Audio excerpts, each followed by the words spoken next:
കേരളത്തിൽ നിന്ന് IS-ലേക്ക് റിക്രൂട്ട്മെന്റ് നടത്തുന്നു എന്ന് താൻ എവിടെയും പറഞ്ഞിട്ടില്ലെന്ന് CPM നേതാവ് P. ജയരാജൻ പറയും. താനൊരു പ്രാദേശിക ചാനലിന് നൽകിയ അഭിമുഖത്തിലെ ഒരു ഭാഗം മാത്രം വളച്ചൊടിച്ച് ചില സംഘപരിവാർ പ്രസിദ്ധീകരണങ്ങളാണ് ഇത്തരം ചർച്ചകൾക്ക് തുടക്കം കുറിച്ചതെന്നും ജയരാജൻ പറഞ്ഞു. ഫേസ്ബുക്കിൽ പങ്കുവച്ച കുറിപ്പിലൂടെയാണ് ജയരാജൻ ഇതെല്ലാം പറഞ്ഞത്. ഒക്ടോബറിൽ പുറത്തിറങ്ങുന്ന കേരളം മുസ്ലിം രാഷ്ട്രീയം, രാഷ്ട്രീയ ഇസ്ലാം എന്നതിന്റെ പുസ്തകത്തിലെ ഒരു ഭാഗം സംബന്ധിച്ചാണ് ഇപ്പോൾ വിവാദമുണ്ടാക്കുന്നതെന്ന് പറഞ്ഞ ജയരാജൻ ഇസ്ലാമിനെ CPM എപ്പോഴും അകറ്റി നിർത്തിയിട്ടുണ്ടെന്നും കൂട്ടിച്ചേർത്തു. എന്നാൽ ആഗോള സമാധാനത്തിന്റെ യഥാർത്ഥ ഭീഷണി ഇസ്ലാമിക തീവ്രവാദമാണ് എന്ന ദീപികയുടെ മുഖപ്രസംഗത്തിനോട് വിയോജിപ്പുണ്ടെന്ന് പറഞ്ഞ ജയരാജൻ, അമേരിക്കൻ സാമ്രാജ്യമാണ് ലോക സമാധാനത്തിന്റെ ഏറ്റവും വലിയ ശത്രുവെന്നും രാജ്യത്തിന്റെ ഏറ്റവും വലിയ ശത്രുവായി CPM കണക്കാക്കുന്നത് ഹിന്ദുത്വ വർഗീയതയാണെന്നും ആ പോസ്റ്റിൽ പറയുന്നുണ്ട്. മുമ്പ് വിരലിലെണ്ണാവുന്നവരെ IS-ലേക്ക് റിക്രൂട്ട് ചെയ്തിട്ടുണ്ടെന്നാണ് താൻ പറഞ്ഞത്. എന്നാൽ തന്റെ വാക്കുകളെ വളച്ചൊടിച്ച് സംഘപരിവാർ പ്രസിദ്ധീകരണങ്ങളെ ഏറ്റുപിടിച്ച് ദീപിക മുഖപ്രസംഗം വരെ എഴുതി. മറ്റു മതങ്ങളോടുള്ള വിരോധം പിന്തുടരുന്ന കാസയുടെ വാദങ്ങൾ ഏറ്റുപിടിക്കാതിരിക്കാൻ ആ പത്രം ശ്രദ്ധിക്കണമെന്നും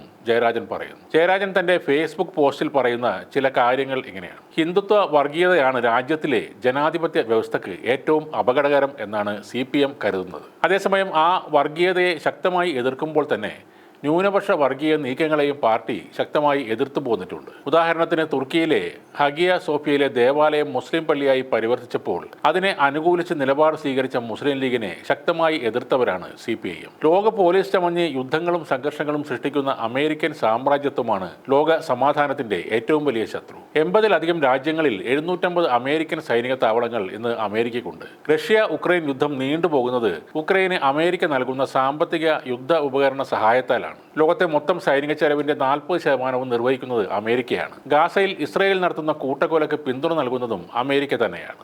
82% ക്രിസ്ത്യൻ ജനസംഖ്യയുള്ള ദക്ഷിണാഫ്രിക്കയാണ് ഗാസയിൽ നടക്കുന്ന വംശഹത്യക്കെതിരായി അന്താരാഷ്ട്ര നീതിന്യായ കോടതിയിൽ കേസ് കൊടുത്തതും അനുകൂലമായ വിധി സമ്പാദിച്ചതും. ഇതൊന്നും ദീപിക പത്രം അറിഞ്ഞ മട്ടില്ലെന്ന് തോന്നുന്നു. ലോകത്ത് ഇസ്ലാമിസ്റ്റുകൾ നടത്തുന്ന ഭീകര പ്രവർത്തനങ്ങളെ താനും കാണാതിരിക്കുന്നില്ല. പക്ഷേ ഇസ്ലാമിസ്റ്റുകളെ അമേരിക്ക പലപ്പോഴും പ്രോത്സാഹിപ്പിച്ചിട്ടുണ്ട് എന്ന ചരിത്ര യാഥാർത്ഥ്യവും വിസ്മരിക്കാൻ പാടില്ല. കേരളത്തിൽ ഇപ്പോൾ ISIS-ലേക്ക് റിക്രൂട്ട്മെന്റ് നടത്തുന്നതായി എവിടെയും താൻ പറഞ്ഞിട്ടില്ല. മുമ്പ് വിരലിലെണ്ണാവുന്ന കുറച്ചു പേരെ റിക്രൂട്ട് ചെയ്തിട്ടുണ്ട് എന്നാണ് പറഞ്ഞത്. അതിൽ ഇപ്പോഴും ഉറച്ചു നിൽക്കുകയാണ്. ഇതാണ് ജയരാജൻ ഫേസ്ബുക്ക് പോസ്റ്റിലൂടെ വ്യക്തമാക്കിയത്.